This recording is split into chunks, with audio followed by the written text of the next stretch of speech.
Halo, Assalamualaikum warahmatullahi wabarakatuh. Berjumpa lagi dengan Darima channel yang senantiasa menemani teman-teman semua dalam persiapan uji kompetensi kenaikan jabatan 2024. Tentunya untuk guru ya teman-teman ya. Kita sudah masuk ke part kedua. Jadi soal-soal apa saja yang kita bahas pada kesempatan kita kali ini. Nanti silahkan teman-teman cek lebih lanjut gitu ya di keseluruhan video. Oke, mengingatkan kembali bahwa materi uji kompetensi untuk kenaikan jabatan itu ada tiga unsur gitu ya, dari kompetensi teknis, manajerial, dan sosiokultural. Di situ di kompetensi teknis ada 4 ya yang elemen yang dipakai, yaitu pedagogik, profesional guru, sosial, kepribadian. Kemudian di kompetensi manajerial ada 8 ya, di integritas, kerjasama, komunikasi, orientasi pada hasil, pelayanan publik, pengembangan diri dan orang lain, mengelola perubahan, dan pengambilan keputusan. Nah, untuk kompetensi sosiokultural ada perekat kebangsaan. Nah, nanti masing-masing dari unsur atau kompetensi yang diujikan nanti kita akan berikan indikator-indikator pendukung supaya teman-teman itu bisa menjawab soal dengan mudah gitu ya teman-teman ya. Oke, untuk sebaran soal-soal UKKJ atau uji kompetensi kenaikan jabatan guru itu terdiri dari 75 soal totalnya. Ya, manajerialnya ada 49 soal, kemudian sosiokultural ada 6 soal, kemudian teknisnya ada di 25 soal. Jadi totalnya ada 75 soal gitu ya teman-teman ya.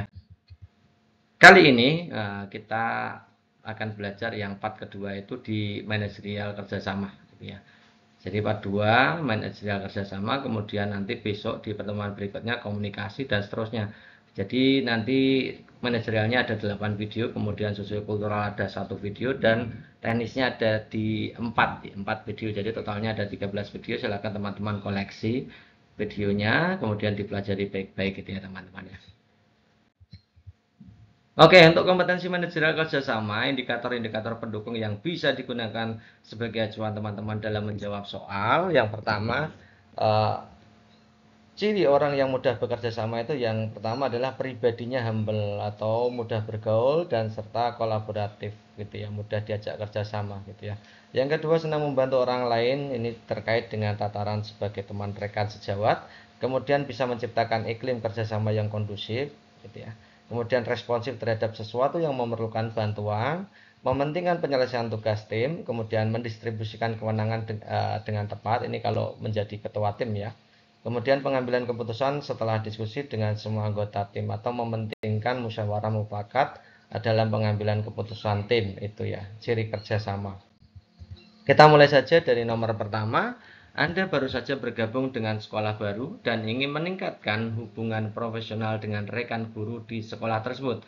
Salah satu rekan guru Anda terlihat sedang menghadapi masalah dengan siswa sulit di kelasnya dan Anda ingin membantunya. Tindakan yang Anda lakukan adalah titik-titik. Nah, karakter soal kerjasama yang model seperti ini. Ada teman kita yang membutuhkan bantuan kita, lalu apa yang kita lakukan? Tentu saja berdasarkan indikator pendukung yang sudah kita bahas tadi, tentunya kita harus memberikan bantuan gitu ya.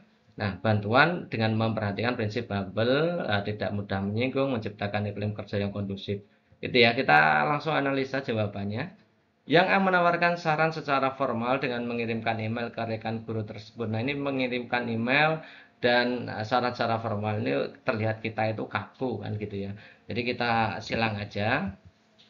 Yang kedua, menggunakan gaya komunikasi informal atau tidak resmi dengan memulai percakapan santai, menanyakan apakah Anda bisa membantunya menangani siswa sulit tersebut. Nah, ini membantu tapi juga tidak merendahkan ya. Jadi ini sangat uh, sangat apa namanya, sangat mendukung iklim kerjasama yang kondusif gitu ya.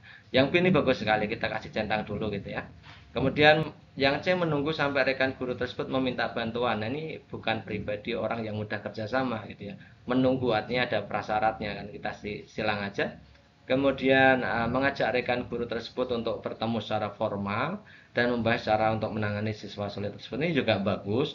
Tapi ini menggunakan gaya formal. Jadi ini nanti cenderungnya lebih bagus yang dalam menciptakan iklim kondusif untuk kerjasama itu bagus yang B gitu ya.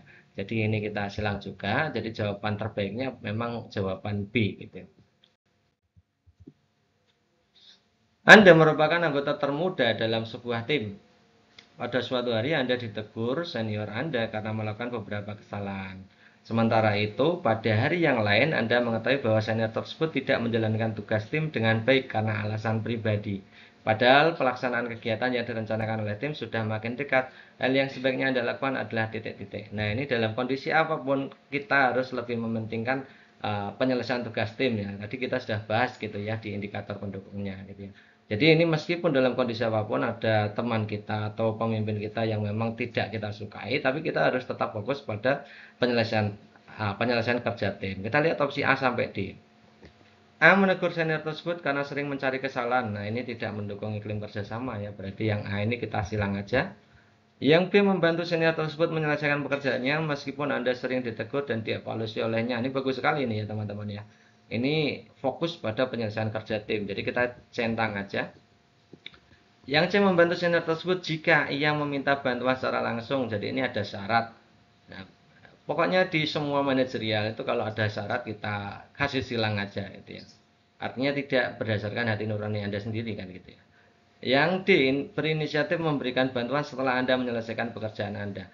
Nah, padahal di sini untuk pekerjaan si senior kita itu ternyata tidak dikerjakan dengan baik, butuh penyelesaian secara cepat. Maka kita bisa langsung saja memberikan bantuan lebih cepat ya daripada kita harus menunggu pekerjaan kita selesai kan gitu ya. Karena urgensi ya. Kemudian di situ yang penting penyelesaian tugas tim itu selesai tepat waktu gitu ya. Jadi D ini dengan B bagusan yang B, maka D ini kita silang. Nah, terlihat bahwa jawaban terbaiknya adalah opsi B.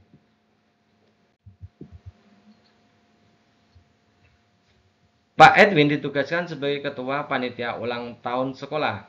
Tim kepanitiaan tersebut kebanyakan guru junior. Nah, meskipun Pak Edwin masih terbilang guru muda, tapi jejak karirnya selama 2 tahun di sekolah cukup dapat dipertimbangkan. Ia gesit, cakap, bertanggung jawab. Sebagai ketua panitia, tentu banyak yang perlu dipersiapkan, mulai dari mencari sponsor hingga detail acara. Sedangkan ia memimpin anggota tim yang belum terlalu berpengalaman. Hal yang sebaiknya Pak Edwin lakukan adalah titik-titik. Nah, di sini Pak Edwin statusnya adalah sebagai pemimpin tim. Jadi dalam pemimpin tim itu fokusnya apa? Bisa mendistribusikan dan juga berpartisipasi aktif dalam penyelesaian tugas. Jadi tugasnya harus didistribusikan. Jadi semua anggota harus dapat bekerja memaksimalkan kinerjanya untuk mendukung penyelesaian tugas tim kan gitu ya. Oke, kita lihat yang opsi A, menyerahkan detail acara untuk didiskusikan antara anggota tim dan segera memberi keputusan. Jadi ini ada unsur diktatornya ya. Karena pemberian keputusan itu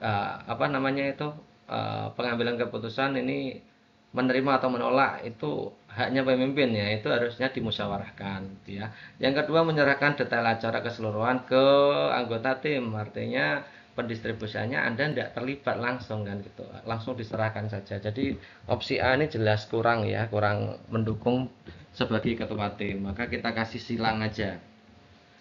Yang kedua, menugaskan kewajibannya, menuntaskan kewajibannya tanpa berlama-lama, kemudian memberi pujian yang membuai dan fokus pada pekerjaan agar segera selesai. Jadi ini tidak terlibat langsung dengan pekerjaan tim itu. Jadi Anda fokus pada pekerjaan Anda, sementara yang lain juga Anda bagi. Nah, ini proses pendistribusian tugasnya kurang bagus ya. Maka opsi B ini jelas tidak ya, kita kasih silang aja. Mengarahkan tugas dan tanggung jawab masing-masing orang terhadap perannya agar waktu yang digunakan lebih efektif, efisien. Nah, ini langsung dibagi gitu ya. Pembagian langsung ini tidak bagus karena Anda harus mendiskusikannya bersama anggota tim gitu ya. Jadi harusnya ketika mendistribusikan Anda juga terlibat, kemudian didiskusikan bersama untuk mendapatkan peran masing-masing gitu ya. Jadi C ini juga kita silang. Membuka diskusi dan tidak membatasi ide hanya dari dirinya, namun tetap memberikan apresiasi terhadap kinerja rekan satu timnya. Ini bagus sekali. Jadi setiap pekerjaan harus didiskusikan bersama anggota tim. Maka jawaban terbaiknya adalah opsi D. Next, soal berikutnya. Sekolah Anda belum pernah menjadi pemenang dalam perlombaan penulisan esai peserta didik. Sebagai anggota kelompok guru bahasa Indonesia di sekolah, ini perhatikan teman-teman, statusnya adalah sebagai anggota kelompok guru, artinya sebagai teman sejawat kan, jadi di level 2 ya. Anda ingin membawa kemenangan untuk sekolah. Bersama guru yang lain, tindakan yang Anda lakukan adalah titik-titik. Ingat teman-teman, ini sebagai teman sejawat, bukan pemimpin ya, bukan kepala sekolah ya. Yang A, mendorong semua guru bahasa Indonesia untuk meningkatkan kemampuan penulisan peserta didik dalam pembelajaran di kelas. Ini mendorong semua guru ini sebenarnya tugas dari ketua atau tim ya, atau kepala sekolah ya.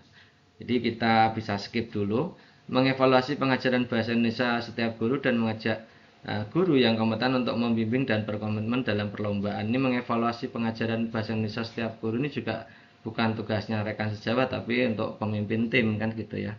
Kemudian mengusulkan penyusunan materi serta upaya pendampingan pelatihan penulisan peserta didik oleh semua guru bahasa Indonesia di sekolah. Ini bagus sekali, jadi ada kolaboratif ya, jadi semua guru bahasa Indonesia kolaboratif dan statusnya posisi Anda sebagai teman sejawat, jadi hanya bisa usul atau berdiskusi bersama kan. Nah, kemudian D, memilih peserta didik yang berpotensi. Ini memilih langsung ini juga bukan pasti ya, kita silang nanti ya. Jadi yang B kita silang, yang D kita silang. Antara A dan C bagus mana? Bagus C ya. Mendorong semua guru untuk meningkatkan kemampuan penulisan ini tidak, ini jangkanya lama. Padahal kita harus segera untuk mempersiapkan perlombaan gitu ya. Jadi jawaban terbaiknya adalah opsi C. Next berikutnya, mayoritas peserta didik di sekolah Gemilang ternyata masih minim literasi. Untuk itu Bu Devi ingin mengusulkan program membaca buku di awal jam pelajaran. Salah satu rekan Bu Devi yaitu Pak Sony merasa ide tersebut tidak tepat sasaran karena motivasi dalam baca belum ada. Nah, perdebatan ini juga disaksikan oleh guru lain, yaitu Bu Tias. Yang sebaiknya Bu Tias lakukan adalah titik-titik. Nah, ini dalam tim Anda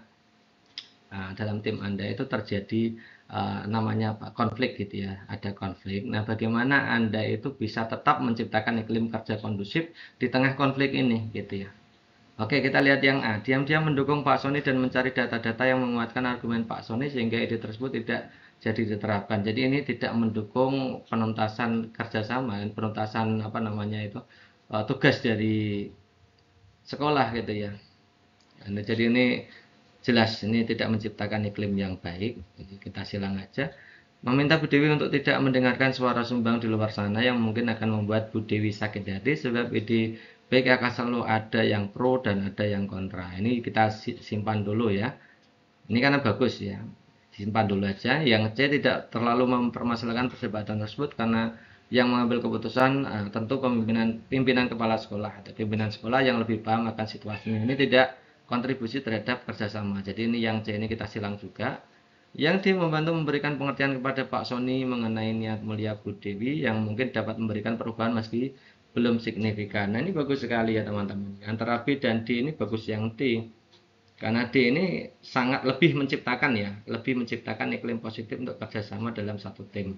Jadi ini jawaban terbaiknya pasti D. Nah itu teman-teman untuk pembahasan dari soal-soal UKKJ atau uji kompetensi kenaikan jabatan. Nah teman-teman kalau mau belajar lebih lanjut ya, belajar secara total bentuk-bentuk soalnya, teman-teman bisa memesan buku ya, memesan bukan buku ya, e-book ya, memesan e-book yang dari Majanel sudah buatkan e-book khusus untuk UKKJ gitu ya. Dulu dari Majanel sudah membuatkan e-book untuk P3K, kemudian PPG, Pretest, UP, dan lain-lain. Sekarang untuk kali ini kita demi untuk teman-teman ya, untuk persiapan pelaksanaan UKKJ atau uji kompetensi kenaikan jabatan dari Majanel juga meluncurkan e-book ya. E-book itu buku elektronik ya teman-teman, bentuknya subfile, teman-teman bisa belajar di situ dengan mudah, dengan HP juga bisa digunakan gitu ya, bisa diputar gitu ya. Teman-teman yang ingin ya berminat untuk membeli e-book UKKJ Guru PNS 2024, silakan pesan ke admin dari Channel, harganya 50.000. Nomornya hanya satu-satunya di ini teman-teman ya, 085 712 166 998. Silahkan dicat aja gitu ya teman-teman ya. Nah itu dulu teman-teman untuk pembahasan kita kali ini. Terima kasih atas perhatiannya. Wassalamualaikum warahmatullahi wabarakatuh.